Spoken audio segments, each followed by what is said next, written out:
Hello what's up everyone, welcome to the expert classes. मैं अमन उपाध्याय आपका स्वागत करता हूं आपके अपने यूट्यूब चैनल पर। जिन बच्चों ने अभी तक व्हाट्सएप चैनल ज्वाइन नहीं किया है, जाकर के वीडियो के डिस्क्रिप्शन में लिंक पड़ा है, व्हाट्सएप चैनल को ज्वाइन करें ताकि आप सभी लोगों को टाइम से एग्जाम्पल, क्विजेज और सारी इन्फॉर्मेशन मिल सके। यहाँ आपको वीडियो सोल्यूशन मिलेगा, वहां आपको सारी इन्फॉर्मेशन दे दी जाएगी किस टाइम पर कौन सी क्लास आपकी चल रही है। ठीक है, चलिए भाई, क्लास 10th के स्टूडेंट ध्यान दें। लास्ट क्लास में हमने आपको पहले चैप्टर का बेसिक और कुछ उदाहरण सिखाए थे, जिसमें हमने क्या क्या पढ़ा था, यूक्लिड विभाजन चीजें और भी सारी चीजें पढ़ी थी हमने। तो कुछ क्वेश्चंस मैंने आपको कराए थे और एक क्वेश्चन आपको मैंने होमवर्क में भी दिया था, उस क्वेश्चन को मैं कराऊंगा। फिर उधर से स्टार्टिंग करते हुए हम आप आज क्लास आगे बढ़ाएंगे, नई नई चीजें भी सीखेंगे आज। ठीक है, चलिए भाई, धन्यवाद। और सबसे मेन बात कि बेटा, जिन लोगों को ऑफलाइन कोचिंग करनी है वो जा करके डिस्क्रिप्शन में अमन उपाध्याय टॉक्स फॉर्म के नाम से एक फॉर्म पड़ा है, उस फॉर्म को फिल करके मुझसे कांटेक्ट करेंगे। कांटेक्ट नंबर भी आपके डिस्क्रिप्शन में पड़ा हुआ है। ठीक है, और एक चैनल और है, आपको नई नई जानकारी मिलने के लिए, आपको नई नई जानकारी देने के लिए हम लोग अमन उपाध्याय टॉक्स पर काम कर रहे हैं इस टाइम। वहां मैं ही आपको अमन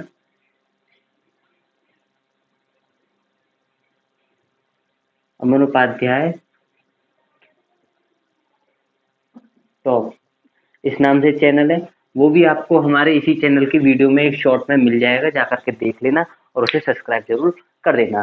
ठीक है, चलिए भाई, स्टार्ट करते हैं आज की क्लास को।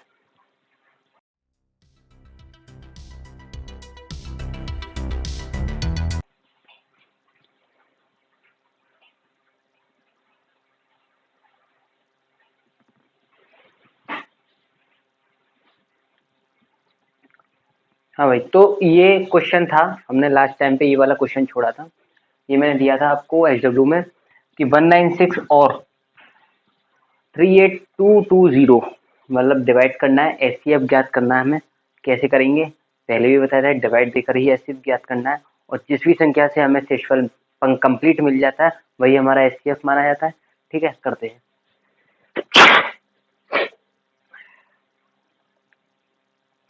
चलो करो। तो 196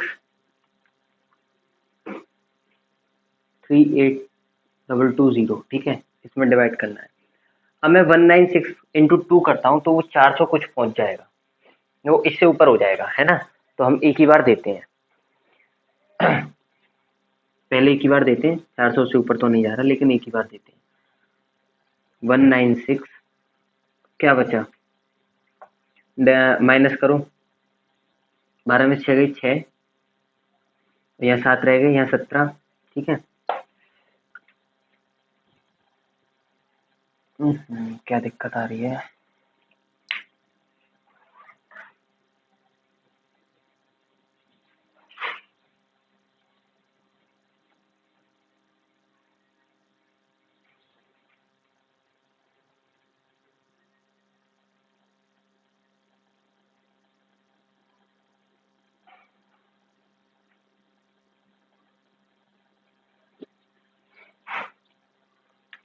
हाँ भाई, करो स्टार्ट। 1963822 ठीक है। अब डिवाइड करेंगे, 196 बन जाए 196, ये इतना हो गया। अब माइनस करो, 12 में से 6 गई 6, 17 में से 9 गई 8, और ये 1 बचा। ठीक है, अब इसे उतार लेंगे, ये हो गया 1862। अब अभी तो नहीं, अभी शेषफल अभी इसी से देंगे। तो 196 का इंटू कितने में करें जो 1862 से थोड़ा सा कम और इससे ऊपर ना पहुंचे, तो समथिंग समथिंग मेरे ख्याल से 8 बार जाएगा, नहीं 9 बार जाएगा। हाँ 9 बार जाएगा, एक बार करके देख लेते हैं। 196 इंटू 9, ये आ गया आपका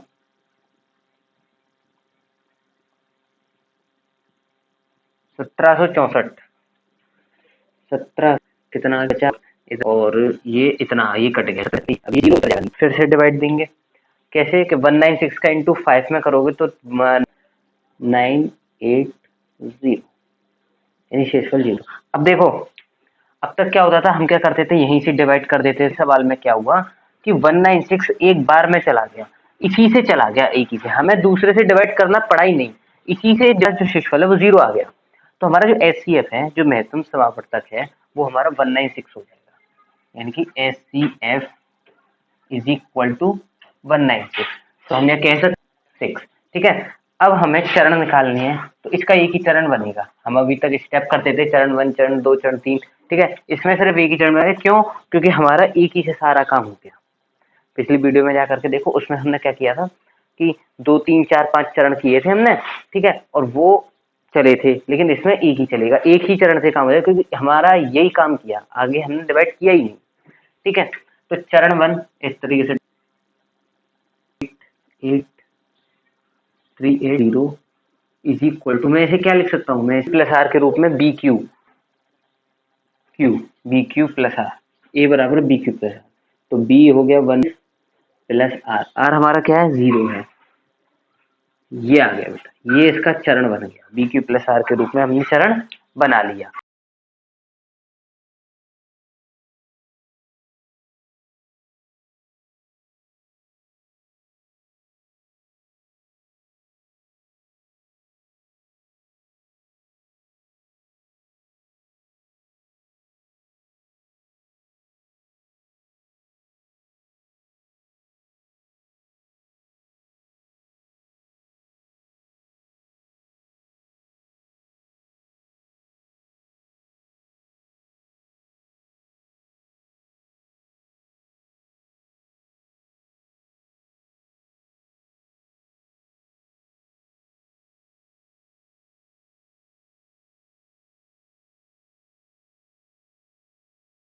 आज की क्लास, आज हम क्या सीखने वाले हैं, अभी 1-2 क्वेश्चन और करें।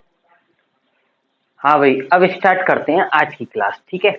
अब देखो सुनो, कल हमने दो दो क्वेश्चन हो गए हमारे, 2-3 लगभग क्वेश्चन हो गए। अब हम एक क्वेश्चन लेते हैं, आपकी ही बुक का उदाहरण है, इसको उदाहरण को करते हैं। ये थोड़ा सा लॉन्ग है, लेकिन थोड़ा सा ध्यान से करेंगे तो ये हो जाएगा, ठीक है, हो जाएगा, क्लियर है।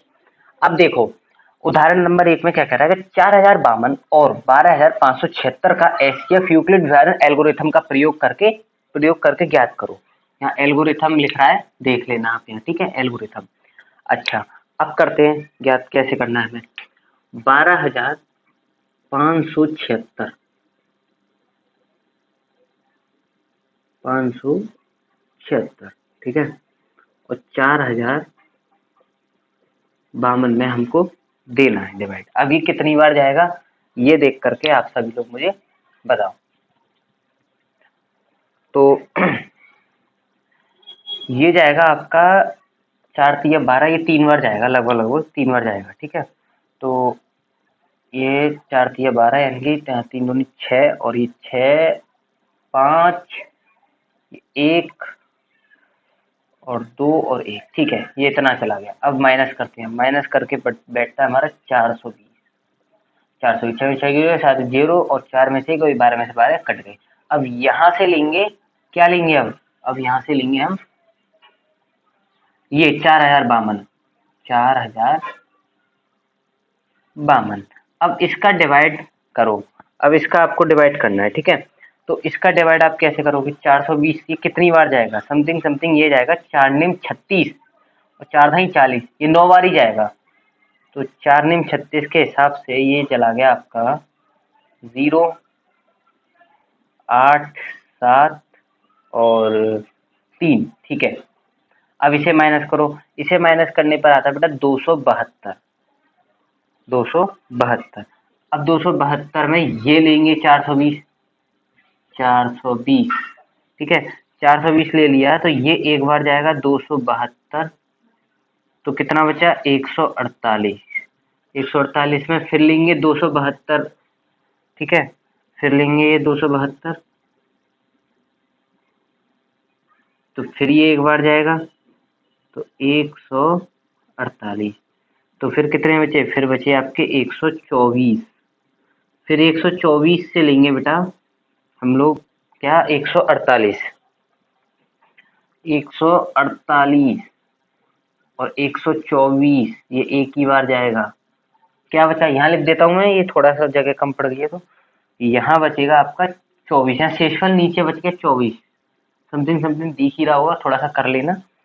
अभी 24 का डिवाइड करना है मुझे किसमें, 24 का डिवाइड करेंगे हम लोग ये किस में गया था? 124 में, 124 में। तो ये 124, ठीक है। अब 24 से कितनी बार जाएगा? तो ये जाएगा 24 पंजे 120, 24 पंजे 120। अब बचा 4, ठीक है। अब 4 से ये जाएगा, अब 4 से जाएगा ये 24, कितनी बार जाएगा? 4 छीं 24, ठीक है। ये हो गया, शेषफल 0। इतना समझ गए आप लोग? उम्मीद करता हूँ इतना तो आप लोग समझ गए होंगे। अब इनके चरण लिखने हैं। कितने स्टेप बने? 1 2 3 4 5 6, 6 स्टेप बने इसके पूरे, 7 स्टेप बने इसके पूरे। इन सातों स्टेपों को लिखेंगे। आप इन्हें नोट डाउन करो, मैं साइड से करता हूँ। सारे जो आपके स्टेप्स हैं उन्हें साइड से करते हैं, ठीक है। कैसे किया था हमने, यहाँ से देख लेते हैं, एक बार समझना जरूरी है।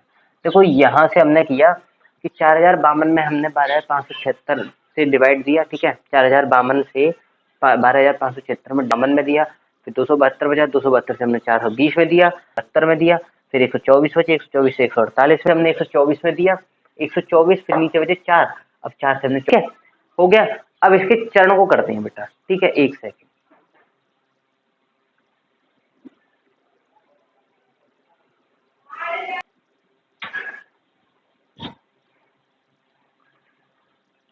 अब करते हैं इनके स्टेप, ठीक है। अब स्टेप बाय स्टेप करेंगे। 7 स्टेप बनेंगे इसके। कैसे बनेंगे? सबसे पहले 12576 का करते हैं। मैं यहाँ से करता हूँ स्टार्टिंग इसकी, ठीक है। चरण डाल देते हैं, चरण फर्स्ट।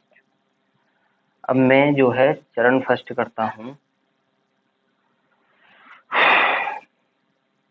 12576 इज इक्वल टू, मैं इसे कैसे लिख सकता हूँ? मैं इसे लिख सकता हूँ 4052 इंटू 3 प्लस 420, यानी कि 4052 इंटू 3 प्लस 420, ठीक है। 420 हो गया। अब हम लेंगे 4052 को, स्टेप सेकंड। 4052 को मैं क्या लिख सकता हूँ? 420 into 9, 420 into 9 plus 420 into 9 plus 272, 272। अब लेंगे हम किसको लेंगे? अब हम लेंगे बेटा 420 को। तो थर्ड में है आपका 420, ठीक है। 420 को मैं क्या लिख सकता हूँ? 420 को लिख सकता हूँ मैं 272 इंटू 1, 272 72 इंटू 1 प्लस 148, 148, ठीक है। फोर्थ स्टेप में हम लेंगे अब किसको? अब हम लेंगे 272 को। तो 272 को मैं क्या लिख सकता हूँ? 272 को मैं लिख सकता हूँ 148 इंटू 1 प्लस में क्या आया था? प्लस में आया 124, 124। अब हम लेंगे क्या? 148। ये तो हो गया हमारा fourth step. Fifth step 148 is equal to, 148 को मैं क्या लिख सकता हूँ? 124 इंटू 1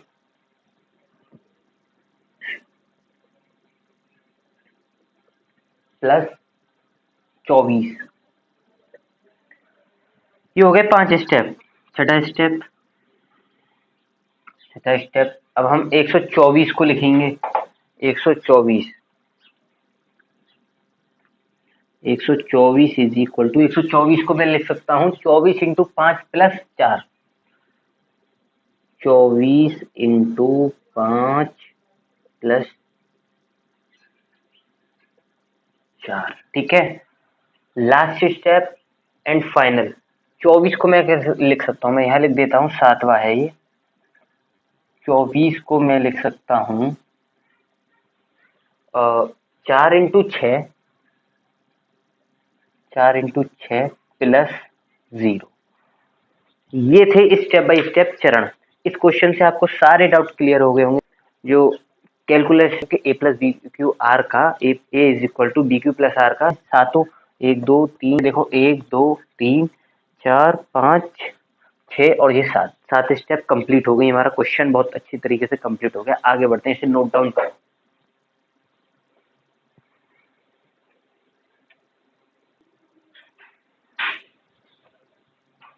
हाँ भाई चलो, तो अब ये वाला क्वेश्चन देखते हैं। देखो सुनो,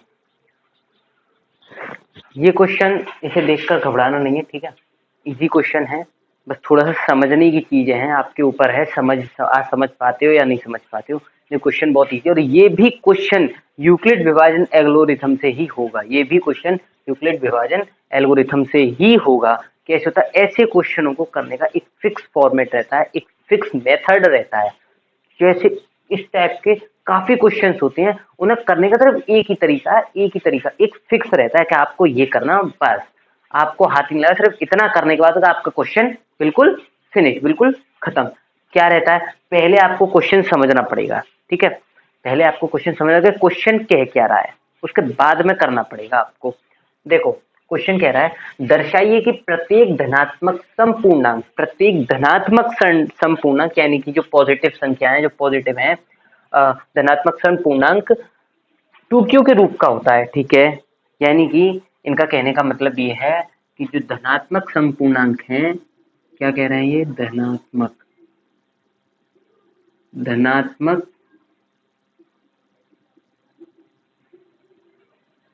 समपूर्णांक हैं वो किस रूप के होते हैं, 2q के रूप के होते हैं, ठीक है सर। आगे, तथा प्रत्येक धनात्मक विषम पूर्णांक, यानी कि विषम यानी कि जो समपूर्णांक जो 2 से भाज्य होते हैं, और विषम जो 2 से भाज्य नहीं होते हैं, ठीक है। तो धनात्मक विषम पूर्णांक 2q प्लस 1 के रूप का होता है। कहने का क्या मतलब है, धनात्मक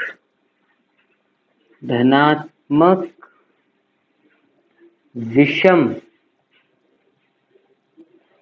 पूर्णांक 2q प्लस 1 के रूप का होता है, ठीक है। ये क्या ये है, और क्या कह रहा है, जहां q एक पूर्णांक है, ठीक है सर। q क्या है,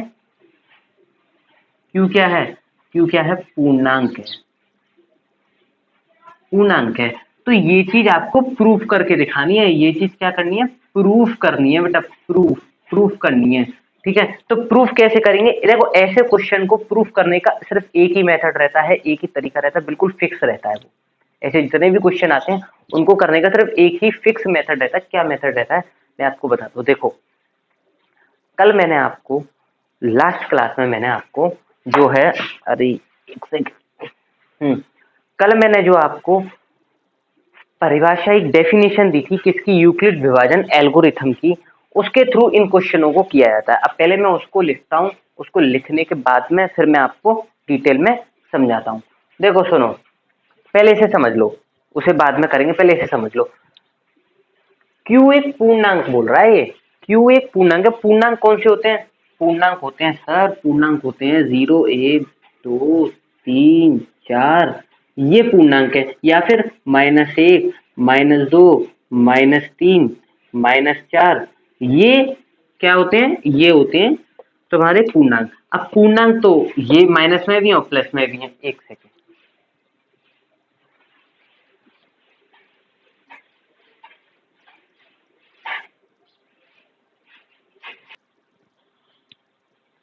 हाँ भाई, तो ये देखो, धनात्मक समपूर्णांक 2q और धनात्मक विषम पूर्णांक 2q प्लस 1, इसका कहने का क्या मतलब, पूर्णांक हमारा q माना है उसने, यानी कि q की जगह हम पूर्णांक रखेंगे अगर ऊपर वाले में, तो हमें क्या मिलेगा, सम संख्या मिलेगी, और नीचे वाले में रखते हैं तो हमें विषम संख्या मिलती है। ये कहना चाह रहा है, इसको प्रूफ करना है। तो प्रूफ कैसे करेंगे, देखो पहले ऐसे रख के देख लेते हैं यहाँ पे कि 2 में मैं पहले रख लेता हूँ 0, ठीक है, रख लिया।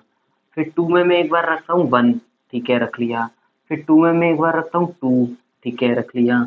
फिर 2 में मैं एक बार रखता हूँ 3, ठीक है, रख लिया। ऐसी डॉट डॉट डॉट ऐसे कर लो। क्या मिल रहा है, 0, 1, 2, सॉरी 0, 2, 4, 6, ऐसे 8 मिलेगा आगे, फिर ऐसे चलते जाएंगे। और मैं यहीं -1 रखूं तो -2 मिलेगा, -2 रखूं तो -4 मिलेगा, -3 रखूं तो -6 मिलेगा, चाहे माइनस में मिले, लेकिन संख्याएं सब मिल रही है, मेरे को ऊपर वाले में रखने पर, यानी 2q में अगर मैं कोई सा भी पूर्णांक रखता हूँ, चाहे ऋणात्मक रखूँ चाहे धनात्मक रखूँ, मुझे मिल क्या रहा है, क्या मिल रहा है, मुझे सम संख्याएं मिल रही हैं। अब नीचे वाले में देखते हैं 2q+1 में, अगर मैं 2q+1 में इधर देखो, अगर मैं 2q+1 में पहले 0 रख करके +1 करता हूँ, फिर 2q1 रख के, ठीक है, फिर 2 रखते हैं +1, फिर रखते हैं बेटा हम 3 +1 डॉट डॉट डॉट, ऐसे चलता जाएगा। अब देखो नीचे वाले में क्या आ रहा है, 2 और 1 3, ठीक है सर, सॉरी 2 1 3 कह रहा हूँ, यहाँ 0 हो जाएगा, 1 3 और ये 4 और 1 5 और ये 6 और 1 7, फिर 8 और 1 9, ऐसे करके चलता जाएगा, ये यूं करके, ठीक है, चलता जाएगा। तो मेरे को ये बताओ, नीचे वाले में मैंने जब रखा तो मैंने जब नीचे वाले में पूर्णांक रखे तो मुझे विषम संख्या मिल रही थी, ऊपर वाले में रखे तो सम संख्या मिल रही थी, यही हमें प्रूफ करना था। अब इस चीज को, इसको मैंने दिखा दिया, अब इस चीज को मैं मैथमेटिकल रूप में कैसे लिख सकता हूँ वो मैं आपको समझाना चाह रहा हूँ। हर क्वेश्चन में एक ही मेथड, एक ही फिक्स मेथड चलता है, उसे हम फॉलो करेंगे, उसके थ्रू हम इन क्वेश्चनों को कंप्लीट करेंगे। इसे नोट डाउन करो, मैं आगे आपको एक चीज बताता हूँ जिससे आप सारे क्वेश्चन सॉल्व कर सकते हो, ठीक है।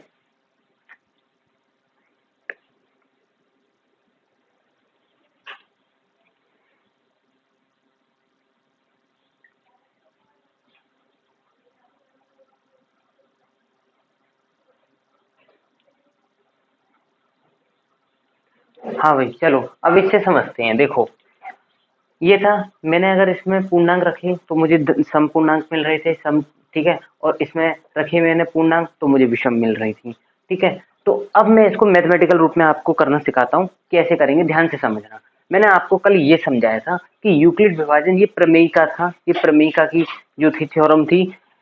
आपको फेयर काम, बोर्ड में फेयर काम क्या करना है, अब देखो ध्यान से समझो, आपको क्या लिखना है, इन लाइनों के, ये फिक्स लाइनें हैं हर क्वेश्चन को करने की। ऐसा कोई क्वेश्चन आता है तो उनको करने की ये फिक्स 5 लाइन है, 5 है, इनको रट जाओ रट जाओ रट जाओ पूरी तरीके से। यूक्लिड विभाजन प्रमेयिका से दिए गए दो धनात्मक पूर्णांक ए और बी के लिए ऐसी अद्वितीय पूर्ण संख्याएं Q और R विद्यमान है कि AB is equal to B Q plus R, और 0 R से बड़ा है, या 0 से बड़ा है R या बराबर है उसके, और B से छोटा है। ये चीज है, ये आपको क्या करनी है, याद करनी है, बहुत अच्छी तरीके से क्या करनी है, रटनी है, ठीक है। तो अब पहले इसका मतलब समझ लेते हैं। देखो इसका मतलब क्या है, जो R है ना, जो आपका R है वो क्या होना चाहिए, वो होना चाहिए 0, B। कहने का मतलब है क्वेश्चन बी पर निर्भर रहेगा। कैसे, देखो हमने क्या किया, हमारे दो केस बनते हैं, यहाँ 2q+1 है, ठीक है, हमारे दो केस बनते हैं, यहाँ 0 है, हमें यहाँ क्या मिलेगा, ये 1 है, यानी कि b जो है, देखो हमारा b क्या है, b है हमारा 2। कैसे कि जो b है, जो q है, जो q है उससे आगे b आता है, और यहाँ पर q से आगे क्या है, यहाँ पे भी 2 है और यहाँ पर भी 2 है, तो b आ रहा है ना, तो b का मान हमारा क्या हुआ, b का मान हुआ हमारा 2। इतनी चीज समझ ली सर, समझ ली। तो यहाँ पर कहने का क्या मतलब है कि यहाँ ये 2 है, और जो r है, जो r है वो किस फॉर्मेट का होगा, वो होगा, क्या होगा बेटा, 0,2। और यहाँ 0,2 का क्या मतलब है, 0 के जो वो है मान, वो 0,1 रहेंगे। 2 नहीं लिखेंगे, 2 नहीं लिखते हैं, बी को नहीं लिखते हैं, बी से पहले वाले को लिखते हैं, क्योंकि इसमें बोल रखा है, देखो ध्यान से देखो, बी से छोटा है ना, कि बी के बराबर तो बोला नहीं है, बी के अगर बराबर यहाँ इस तरीके से ये लगा देता तो ये वाला सही रह जाता, लेकिन ये अभी गलत है, ये वाला बिल्कुल ठीक है, क्योंकि इसने बोला है कि ये बी से, जो आर है वो बी से छोटा है, बी से एक कम है, तो एक आ गया ये। अब कंडीशन कितनी बनेगी, कंडीशन बनेगी बेटा 2, क्योंकि बी का मान 2 है। क्वेश्चन की कंडीशन आप बी से पहचान सकते हो कि उसमें केस कितने बनेंगे, इसमें केस बनेंगे बेटा 2 बनेंगे, क्योंकि बी का मान कितना आया, 2 आया है। हाँ जी, केस को मैं आपको समझाता हूँ अच्छी तरीके से।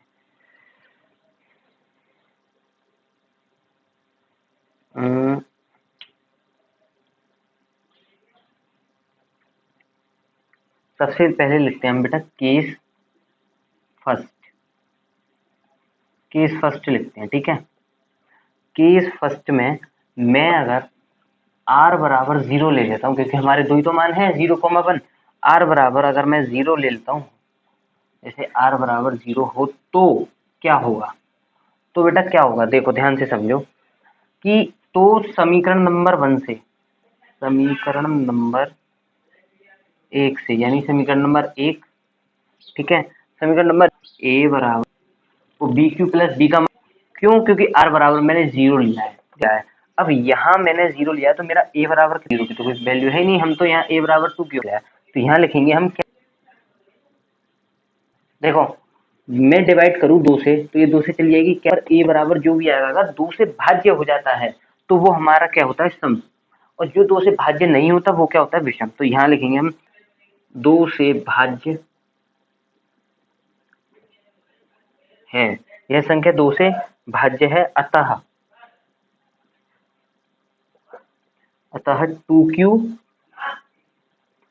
2q धनात्मक संपूर्णांक है, ये सिद्ध हो गया, धनात्मक संपूर्णांक है। ये पहला सिद्ध कर दिया कि 2q धनात्मक संपूर्णांक क्यों, क्योंकि a बराबर 2q निकला और 2q जो है वो 2 से भाज्य है, तो ये धनात्मक संपूर्णांक है, ठीक है। ये हो गया हमारा, क्या हो गया केस 1। अब बात करते हैं बेटा केस सेकंड की। तो केस सेकंड में कहाँ लिख सकता हूँ, केस सेकंड मैं यहाँ से स्टार्ट करता हूँ और उधर तक लिखूंगा। यहाँ से देखो केस सेकंड, ठीक है। केस सेकंड में मैं r बराबर 1 लेता हूँ, ठीक है। r बराबर 1 हो तो हम क्या करेंगे, देखो r बराबर तो समीकरण नंबर 1 से, समीकरण नंबर 1 से 2q प्लस क्या था 1 से a बराबर 2q plus r, 2q plus r, और r की वैल्यू मैंने कितनी ली है 1 ली है, तो मैं यहाँ 1 रख लेता हूँ नहीं रख लेता। अब देखो, अब ध्यान से देखना a बराबर मेरा क्या निकला, केस सेकंड में बेटा a बराबर मेरा निकला, a बराबर 2q प्लस 1, ये निकला मेरा a केस सेकंड से। अगर यहाँ 2 होता, 1 की जगह 2 होता तो 2 से भाज्य करने में दोनों कट जाती और क्या आया था सम आया था, लेकिन यहाँ 1 है, यहाँ 1 है तो ये 2 से भाज्य नहीं है ना संख्या, ये 2q प्लस 1 जो है वो 2 से भाज्य नहीं है, तो फिर ये विषम पूर्णांक हो गया ना, धनात्मक विषम पूर्णांक हो गया। तो यहाँ भी हम यही लिखेंगे, यह संख्या 2 से भाज्य नहीं है, वो 2 से भाज्य थी, ये 2 से भाज्य नहीं है, 2 से भाज्य नहीं है, यहाँ लाइन कर देता हूँ, 2 से भाज्य नहीं है, अतः 2q प्लस 1 धनात्मक